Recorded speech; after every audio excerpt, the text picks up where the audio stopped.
Greetings, hi, I'm Dr. Walter Jacobson, a board-certified psychiatrist.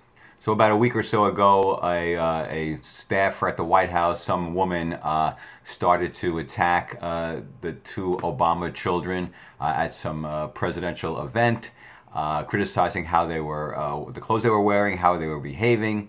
And then, a few days later, she writes this elaborate apology, and she resigned, And this is a fairly common thing, where you see people going on Twitter and just, railing and ranting incredible rage and judgment against somebody.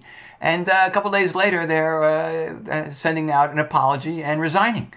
And how foolish is that, okay? I mean, sometimes you've got to learn to just keep your mouth shut. Sometimes you've got to learn that staying quiet and controlling yourself and not saying the first thing that comes into your head is best. That's the thing about Twitter, is that people get an idea in their head. And, first of all, Twitter and Facebook and most of the social networks in general are all about, look at me. I'm special. I'm important. My food is important. See what I ate for lunch? Look at my dog. It's amazing. And at the same time, we tweet what we think are pearls of wisdom or brilliant observations about the universe and people, etc. And sometimes it's not brilliant, Sometimes it's pretty foolish and stupid and lame. And sometimes it's just mean and ugly and nasty and full of judgment and hate.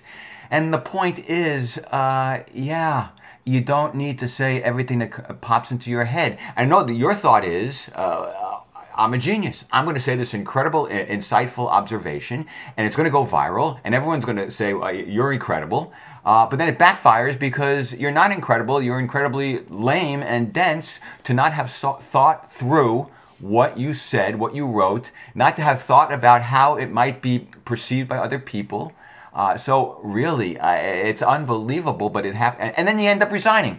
It's foolishness.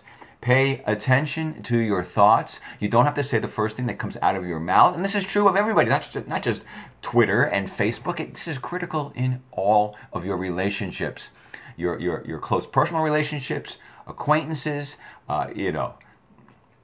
work relationships. It really is, the smart money is on, learning when not to act, learning when not to speak, learning to hold your tongue.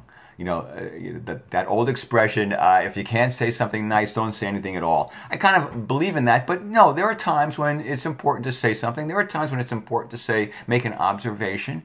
But you want to try to make sure that it's not coming from a place of ego and fear and judgment and hate and resentment. You want to make sure it's coming from a place of hopefully of calmness and compassion and consideration. And you can still be critical, you can still criticize somebody, but you don't have to try to eviscerate them, Because that's never going to bridge the gap between us. And that's what ultimately is what we all need to do. Bridge that gap of fear, that gap of separation, and learn to love each other. And that's the only way we're going to save the planet and end all the warring and the hatred and the shooting of innocent people. All right, that's it for today. Thanks, take care, peace be with you. See you next time.